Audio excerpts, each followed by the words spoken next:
I always loved road trips. There's something about the open road, the way the landscape shifts and rolls past that makes me feel like I'm heading somewhere important, even if the destination is just a rental cabin for a weekend. This trip was supposed to be a break, a reset. I needed one, and so did the others. Lena, my girlfriend, had been buried under lesson plans and grading for weeks. Jordan, my best friend, had been drowning in deadlines at his tech job. His fiancée, Sophie, was pulling crazy shifts at the hospital, and her brother, Mark, well, Mark never said much. But after serving 2 tours overseas, I figured he carried stress the way some people carried spare change in their pockets. So when Jordan found a cabin on the edge of Lakewood Forest, we jumped at the chance. It was one of those off-the-grid listings, boasting serene nature, crisp air, and no neighbors for miles. Exactly what we needed. We left early Friday morning, winding our way up the back roads of Maine, the trees around us exploding with autumn colors. The further we got from civilization, the quieter the world became. By noon, we were deep in Ashwood, a tiny town that barely showed up on the map. That's when we stopped at Eagle's Nest Cafe. It was the only diner in sight, a squat little building with peeling paint and a neon open sign that flickered weakly in the window. The kind of place that smelled like burnt coffee and had menus with the corners curling from years of greasy fingers flipping through them. The moment we walked in, I felt it, a shift in the air. The place was nearly empty, just an old couple in the corner, a waitress leaning against the counter, and a man sitting alone at the far end of the room.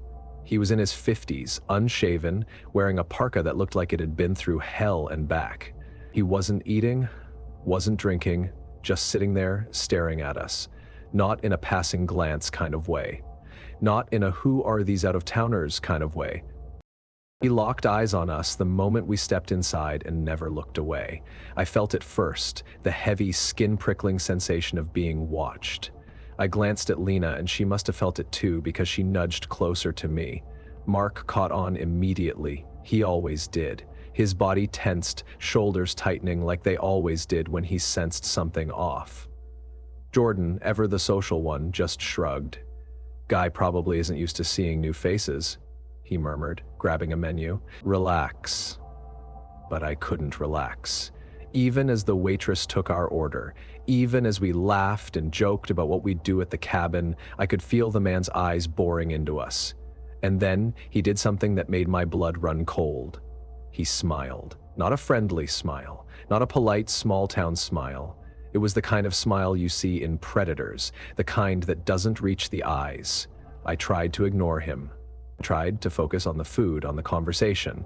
But every time I glanced his way, he was still watching. We left in a hurry. Tossed some cash on the table and rushed out the door. As we climbed back into the car, I made the mistake of looking back through the window. The man was still sitting there, still smiling, but now he was watching us through the glass. The drive to the cabin should have been relaxing. It should have been filled with laughter, music, and anticipation for the weekend ahead. But the silence hung thick. We didn't talk about the man in the cafe.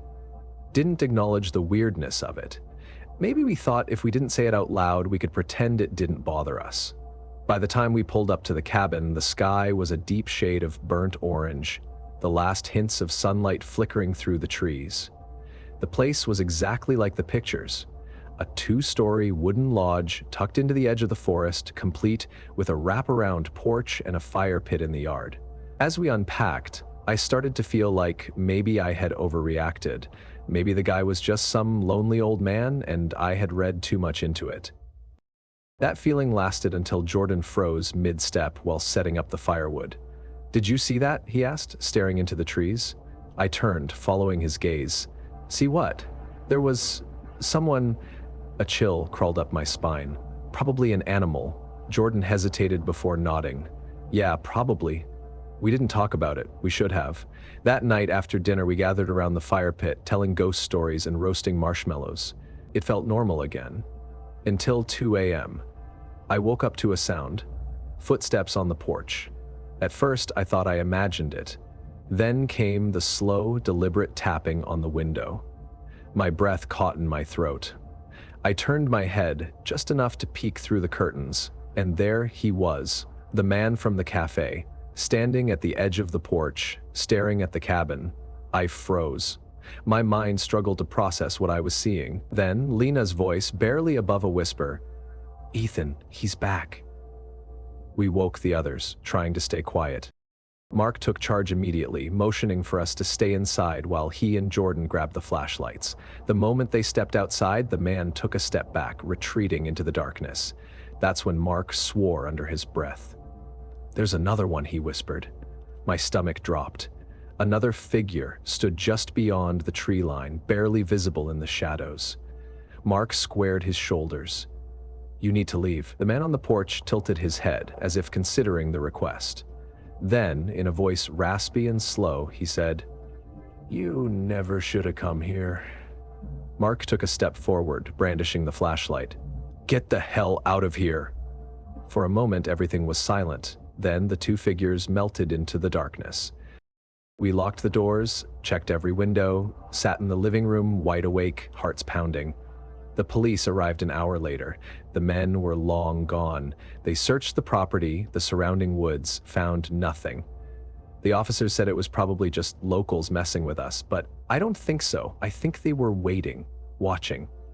We left at dawn, didn't even stay for breakfast, didn't talk much on the drive home. We never went back to that cabin, but even now, years later, I still dream about that man's smile. Still wonder what would have happened if we hadn't woken up that night. I guess some questions are better left unanswered.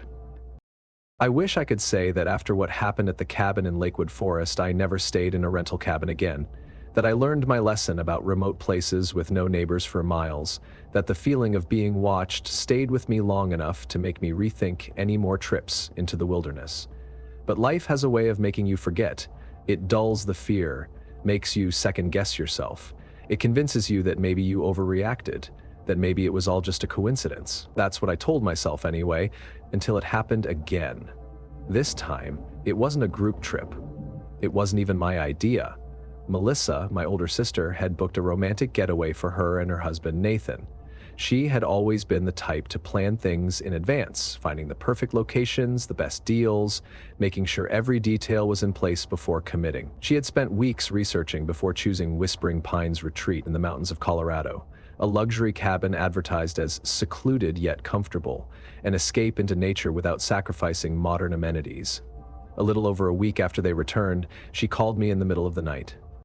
That was the first red flag. Melissa never called late, especially not on a work night. When I answered, her voice was tight, strained in a way that made my stomach clench. "Ethan, I need to tell you something, and I need you to believe me." She wasn't the kind of person who needed to say something like that. Melissa was grounded, practical. She didn't jump to conclusions. She didn't let her imagination get the best of her. But that night, she sounded different. And when she told me what happened at the cabin, I felt the same sickening sense of dread I had felt standing at that window in Lakewood, watching a man stare at me from the shadows. They had arrived at Whispering Pines Retreat late on a Friday afternoon. The drive up had been beautiful, winding roads cutting through the mountains, the kind of place where cell service dropped out entirely and the air smelled cleaner than it had any right to. The cabin itself was gorgeous. Big windows, a stone fireplace, sleek modern furniture that looked straight out of a magazine. There was a hot tub on the deck that overlooked the valley below, the kind of view that made it easy to believe nothing bad could ever happen there. The first night was perfect. They drank wine by the fire, listened to music, talked about everything and nothing at all. For the first time in months, Melissa felt relaxed, at peace, until she noticed the light. It was small, barely noticeable at first, just a faint red blink from the corner of the living room. She didn't think much of it at first, probably just the smoke detector or maybe the security system. She pointed it out to Nathan, who barely looked up from his glass of whiskey before dismissing it entirely. "It's nothing, everything has lights on it these days." She let it go, forced herself to ignore it, but something about it unsettled her. The next night she noticed another one. This time it was in the bathroom, just above the vent near the ceiling. A tiny blue light, blinking softly. She stared at it, an uneasy feeling curling in her stomach. It was too high to reach, but something about it felt off. Smoke detectors had lights, sure, but not there, not in a vent. She called Nathan in. "That's weird," he admitted, stepping into the bathtub to get a closer look. He grabbed his phone, flicked on the flashlight, and peered inside. What he saw made his entire body go still. There was a camera. A small black lens barely visible behind the vent cover. Melissa's stomach dropped. The feeling of being watched, that same skin-crawling sensation I had felt in Lakewood, washed over her in a wave of nausea. They tore through the cabin, checked everything, every shelf, every lamp, every piece of furniture, and what they found made her sick. The smoke detector in the living room? Not a smoke detector. A camera, its lens hidden behind a plastic cover. The clock on the bedroom nightstand? A camera disguised as a digital display. There was one in the kitchen, one above the fireplace, one facing the goddamn hot tub. The realization hit her like a punch to the gut. They had been watched. Every moment, every conversation, every private second. Melissa started shaking. Nathan grabbed their bags, tossing everything inside in a blind panic. They had to get out, now. They barely checked to see if they had everything before tearing out of the cabin, speeding down the dark mountain road, hands white-knuckled on the wheel. As they drove, Nathan called the rental company, his voice shaking with rage. The woman on the other end sounded sleepy, like she had just been woken up. She listened, apologized, told them she would look into it. It wasn't enough. The next morning, they went straight to the police, reported everything, and that's when they learned the worst part. They weren't the first. There had been 3 other reports about the property, all from couples who had stayed there in the last 6 months. The cameras were always removed before police could investigate. The listings were deleted and reposted under different names. The owner, completely off the radar. Whoever was watching them was still out there, and the footage, nobody knew where it went. Melissa didn't sleep for days after that. She was convinced she'd see herself somewhere online, a video in some dark corner of the internet, traded like a secret, watched by people who should never have seen it. Even now, she can't stay in a hotel without checking the vents, can't rent an Airbnb without scanning every room for blinking lights. And I get it, because after what happened to me, after what happened to her, I can't shake the feeling that sometimes the scariest part of being alone is realizing you never really were. After Melissa's story, I stopped booking rental cabins. At least I told myself I did. No more remote locations, no more quiet weekend retreats, no more wondering who might be watching from the darkness. But just like before, time made me forget, or maybe it just made me reckless. I wasn't the only one. A few months after Melissa's nightmare at Whispering Pines, my coworker Derek told me about a weekend getaway gone wrong, one that made my stomach churn with a familiar unease. He told me everything over drinks after work one night, his voice low, his hands gripping his beer bottle a little too tightly. "It started just like any other trip," he said, shaking his head. "We booked the place online, just like we'd always done, but man, we never should have gone." Derek and his girlfriend, Tina, had been looking forward to their trip for weeks. They'd found a cozy, rustic cabin in Deep Hollow, Oregon, surrounded by towering pine trees, the kind of place where you could sit on the porch and listen to nothing but the wind.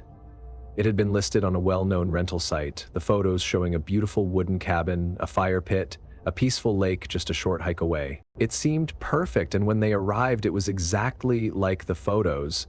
The key was in the lockbox, just like the host had said. The door opened easily, and inside the place was spotless. Fresh linens, a fully stocked kitchen, a welcome note on the table with a bottle of wine beside it. It wasn't until later that things started to feel off. At first, it was just little things. Tina swore she saw movement outside the window, just beyond the tree line, but when Derek looked, there was nothing there. The air inside the cabin felt too still, like something was waiting, but he told himself he was imagining it. The human brain is weird like that. Then, just as they were settling in for the night, headlights flooded the driveway. A pickup truck, dark, mud-splattered, pulling up way too fast. Derek's stomach dropped. Before he could react, the driver's side door swung open and a man stepped out. Stocky, broad shoulders, a face like stone. Behind him, a teenage boy climbed out of the passenger seat, standing stiffly beside the truck. The man didn't hesitate, didn't knock, didn't call out. He just marched straight up to the front porch. Derek barely had time to open the door before the man was in his face. eyes burning with fury. "What the hell are you doing in my house?" Derek blinked, completely thrown. What?" The man's jaw clenched, fists at his sides. "I said, what the hell are you doing in my house?" Tina stepped beside Derek, her voice uncertain.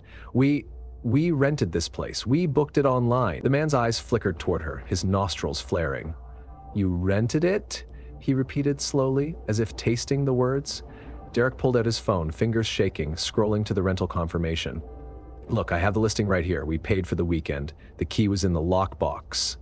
The man didn't look at the phone. Instead, he turned his head toward his son, and then before Derek could react, he reached into the truck and pulled out a shotgun. "Get out, now!" Tina gasped. Derek froze. His heart slammed against his ribs, his brain scrambling for what to do, how to react, how to fix this. "Whoa, hold on," Derek said, raising his hands. "We're not trying to cause trouble, The man stepped forward. "I said get out." The barrel of the shotgun glinted under the porch light. Derek grabbed Tina's hand and bolted.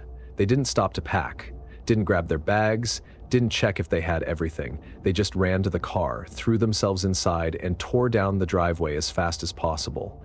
Derek's hands shook as he gripped the steering wheel. Tina was breathing hard beside him, her voice breaking. What the hell just happened? Derek couldn't answer. His pulse was pounding too loud in his ears. It wasn't until they reached the next town, a half-hour away, that they finally pulled over in a gas station parking lot, hands still shaking as they called the rental company. The response?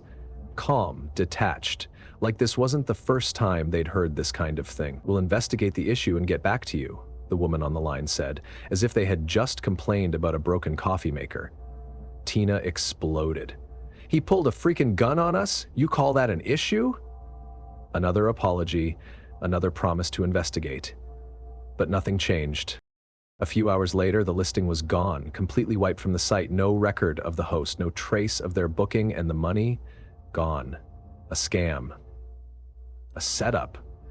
Derek and Tina had walked straight into someone else's home, using a fake listing, a copied key, and a rental site that didn't care. The worst part?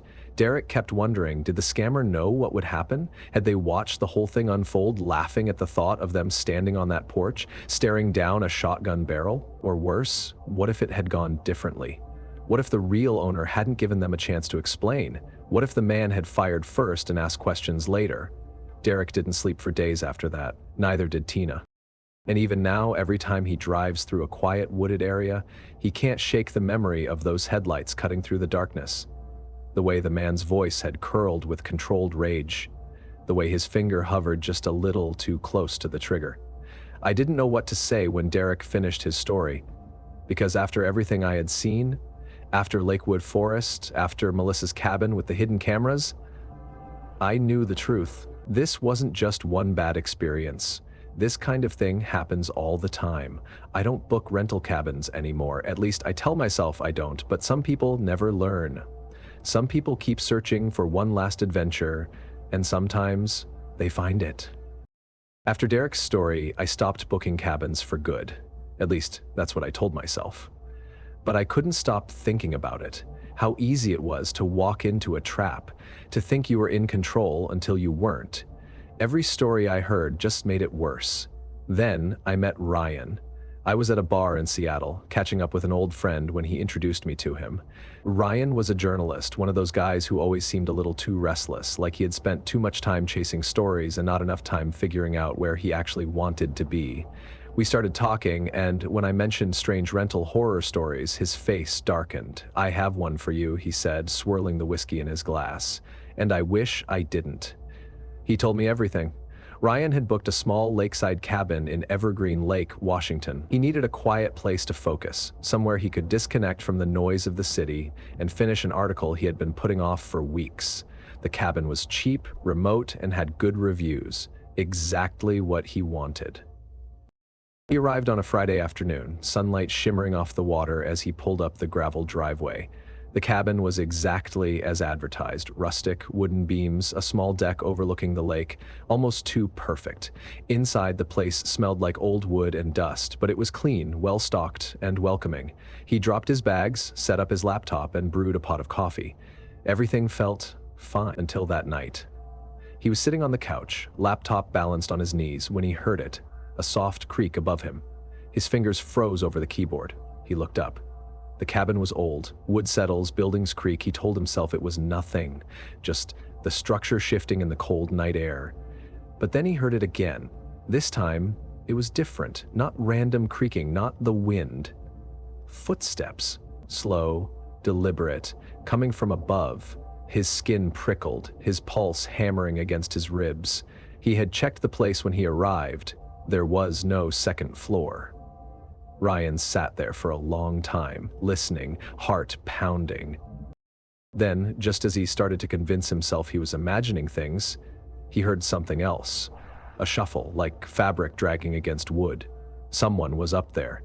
The next morning, Ryan searched the cabin, checked the kitchen, the closets, under the bed, everywhere someone could possibly hide. Nothing. But then as he was making breakfast, he noticed something he hadn't seen before. A small, square panel in the ceiling near the hallway. At first, he thought it was just part of the cabin's old design, something he had overlooked, but the more he stared at it, the more off it seemed. The edges were too clean, too precise. He grabbed a chair, climbed up, and pressed his fingertips against the wood. It shifted. The panel wasn't nailed down. His stomach twisted as he pushed it up, revealing a dark, open space above him. A crawl space, or worse, an attic. His breath hitched as he grabbed his phone, switched on the flashlight, and peered inside. The first thing he saw was a pile of blankets, messy and flattened as if someone had been sleeping there. Beside them, a half-empty water bottle. A plastic grocery bag filled with something he couldn't quite make out. And in the corner, a flashlight, its bulb still faintly glowing. Ryan's blood turned to ice. Someone had been living up there, recently. That night, Ryan barely slept. He sat in bed, his ears straining for any sound, his stomach a knot of dread. Every creak, every gust of wind against the cabin made his breath hitch. Then, at 2:47 a.m., he heard it again. A soft, deliberate shift above him. The attic panel was right outside his bedroom door. Ryan reached for his phone with a shaking hand, his fingers fumbling over the screen as he texted a friend. "Someone's in the attic, I can hear them." No reply. Then, a sound, not from above, from the hallway, a quiet creak like weight settling on a loose floorboard. Ryan's blood ran cold. The attic hatch was open. Someone had come down. His body locked up, mind racing through every possible escape. The bedroom had one window, but it was too small. The door was the only way out. He grabbed the closest thing he could find, a heavy metal lamp from the nightstand, and held it tight, forcing himself to breathe slowly. Then, another creak, closer. Whoever it was, they were standing just outside the door. Ryan's phone buzzed, a text. "Call the cops, get out now." He never got the chance. Because at that exact moment, the doorknob started to turn. Instinct took over. Ryan threw himself against the door, slamming it shut just as the knob twisted further. He heard a grunt, a low, breathy exhale, then scrambling footsteps retreating down the hall. His heart pounded in his throat. He waited, straining to hear where they had gone. Silence. Then, the sound of the front door creaking open. Ryan bolted. He yanked the door open, ran down the hall, and saw the attic panel hanging open, ladder still extended. The front door, wide open. He didn't stop, didn't look back. He just ran. By the time the police arrived, the cabin was empty. No footprints, no sign of forced entry. The officers searched the attic but found only the blankets, the water bottle, the plastic bag of food. No fingerprint, no clues, no sign of who had been up there. But someone had. And whoever they were, they had been there before he arrived. Ryan never found out who it was, never got answers. The police told him it was probably a drifter, someone who had been using the empty cabin for shelter. They said he was lucky, that whoever had been up there hadn't been violent. But Ryan knew better. He had heard them, felt them. Knew, without a doubt, that if he hadn't woken up when he did, if he had stayed asleep, vulnerable in that bed, the story might have ended very, very differently. I didn't know what to say when Ryan finished his story, because I had seen that kind of fear before, and I knew one thing for sure. Sometimes, when you're alone in the woods, you're never really alone.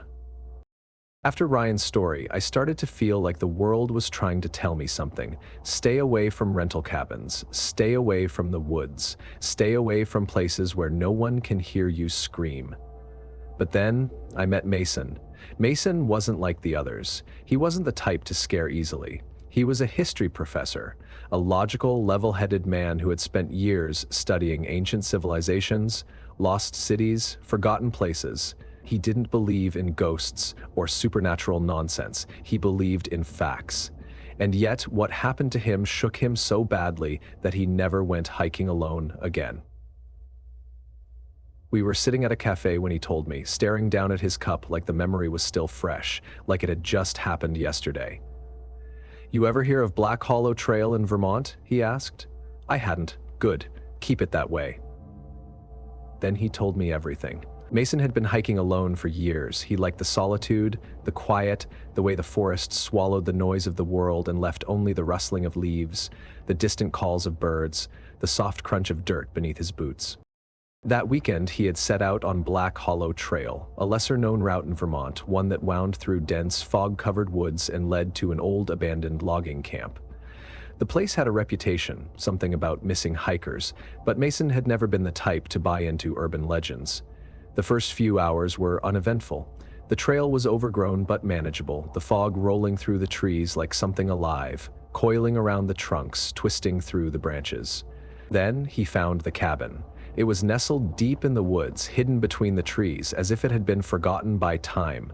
Small, wooden, simple, the kind of place a hunter might have used decades ago. But there was something wrong about it. It looked new. The wood wasn't rotting, the windows weren't broken, the door wasn't hanging off its hinges like it should have been. Mason hesitated, then stepped closer, peering through the window. Inside, everything was perfectly arranged. A small table with 2 chairs, a fireplace, a single bed against the far wall. A warm mug of coffee sat on the table, steam still rising from the surface. That was when the door slammed shut behind him. He spun around, heart hammering, but no one was there. No wind, no footsteps, just silence. His first instinct was to laugh, to tell himself it was the wind, the uneven ground, the old wood shifting. But then he tried the door. It wouldn't open. It wasn't locked, it just wouldn't move. Panic clawed at his throat as he yanked on the handle, pushing, pulling, kicking, nothing. The walls seemed to press in closer, the room growing smaller. Then he heard the whispers. Soft at first, like wind slipping through cracks in the walls. Then louder, voices, but they weren't outside. They were coming from the walls themselves. Mason backed away from the door, his breath coming in short, sharp gasps. His eyes flicked to the window, but now the fog was so thick he couldn't see beyond the glass. That was when he realized something was moving in the reflection. Not behind him, inside the cabin. He didn't turn around. Every instinct screamed at him to look, but he knew, somehow deep in his gut, if he turned around, he wouldn't like what he saw. Instead, he squeezed his eyes shut and whispered, "I don't belong here." The whispers stopped. The air went still, and just like that, the door swung open. The fog had vanished. The trees stood silent and empty, as if nothing had happened. He stepped outside, his hands shaking. The cabin sat behind him, untouched, still as a painting. Then, taking a deep breath, he turned around, and it was gone. No footprints, no sign of where it had been, just trees and fog. Mason stumbled back toward the trail, his head spinning. He had just been inside that cabin. It had been real, hadn't it? His heart pounded as he retraced his steps, desperate to find some evidence that he hadn't lost his mind. But there was nothing. No broken branches, no disturbed ground, no sign that a cabin had ever existed. An hour later, he reached town, still shaken, still unsure if he had imagined the whole thing.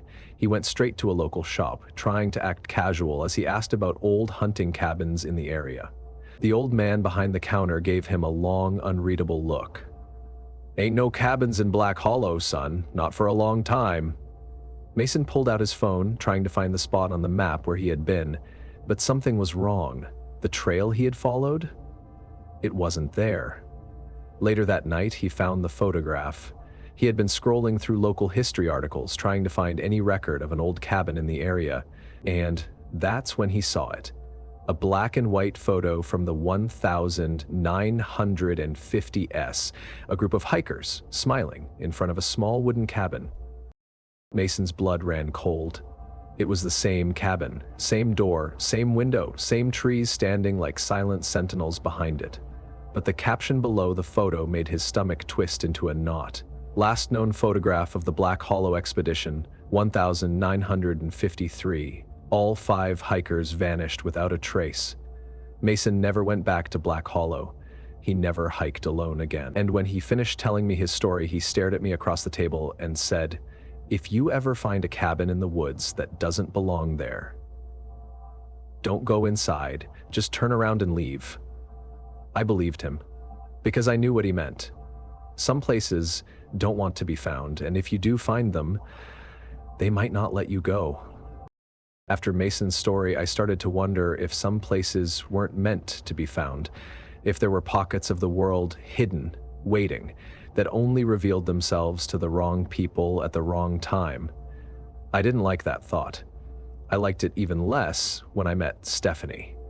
She was younger than the others, only 25, but something about her felt old, like she had seen things she didn't want to, things that had left a mark. We met through mutual friends, and when she found out I collected stories like these, she laughed. Not a real laugh, but the kind that meant you wouldn't believe me if I told you.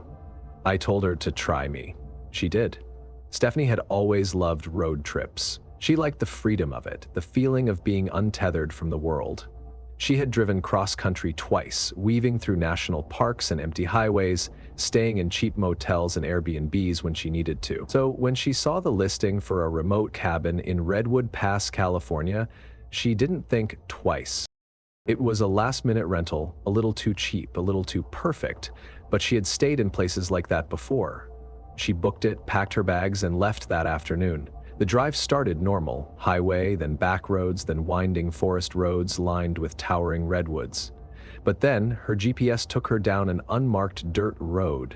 She hesitated. The listing had said secluded, and plenty of rental cabins were off the beaten path. But this road felt different. The deeper she went, the narrower it became, the trees pressing in on either side. Her cell signal dropped to nothing. Her GPS still worked though, the soft voice guiding her deeper, deeper. And then she saw the cabin. But something was wrong.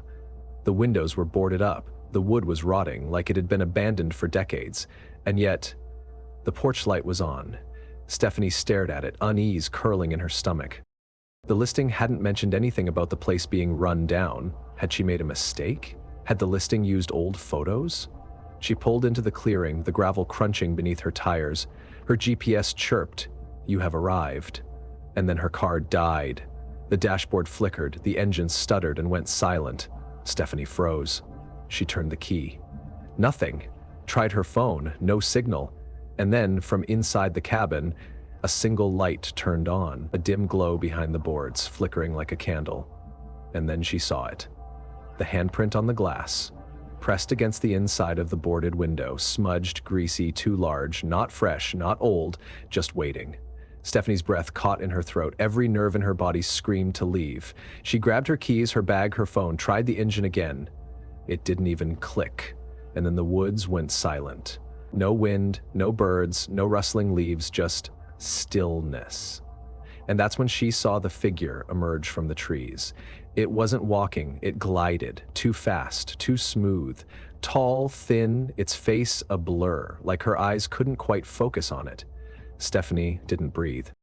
She fumbled with her keys, hands shaking so badly she almost dropped them.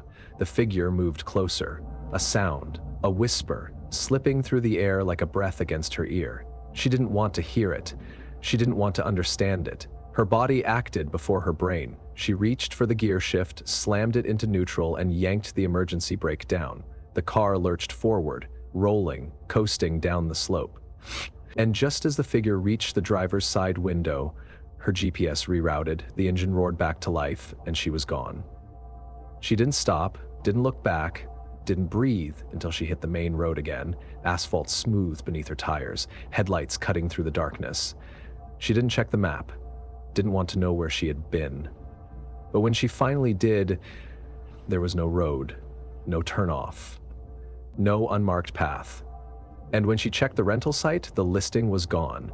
Stephanie didn't drive alone after that, didn't trust GPS, and when she told me her story, she looked me dead in the eye and said, "Some places don't exist until you find them." I believed her, because I knew what she meant. Some places don't want you to leave. If there's one thing I've learned from collecting these stories, it's this: we are never as alone as we think we are. Whether it's a man watching from the tree line, a hidden camera recording our most private moments, or something much worse, lurking just beyond the edges of reality, danger has a way of finding those who aren't looking for it. Each of these stories started the same way, with people who just wanted a break from their daily lives, who craved peace, adventure, or just a little time away from it all. And yet, each of them walked straight into a nightmare they never saw coming. So, what can we take from these experiences? First, always trust your instincts. If a place feels off, if the air is too still, if the hairs on the back of your neck rise for no reason, listen to that feeling. Too many people brush off their own unease, chalking it up to paranoia, only to realize too late that their gut was right all along.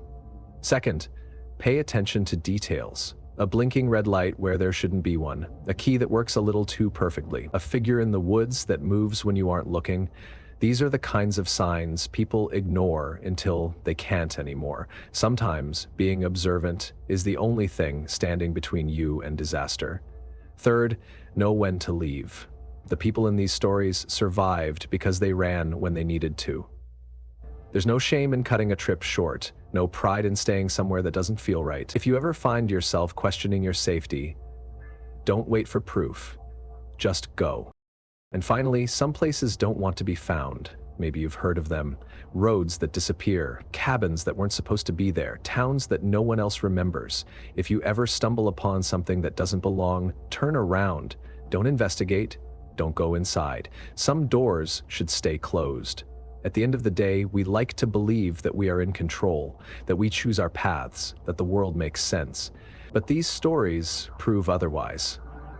Sometimes we are simply at the mercy of the unknown. To everyone who has made it to the end of this collection, thank you. Thank you for listening, for sharing in these experiences, for keeping an open mind to the darkness that lingers just beyond what we can see. If you've enjoyed these stories, don't forget to like, subscribe, and hit the notification bell to stay updated on the next deep dive into the eerie and unexplained. And if you've ever had an experience like these, one you still can't explain, drop it in the comments. I'd love to hear it. Because if there's one thing I've learned, it's this: the scariest stories aren't just the ones we tell, they're the ones we live. Stay safe out there, and remember, sometimes the best thing you can do is walk away.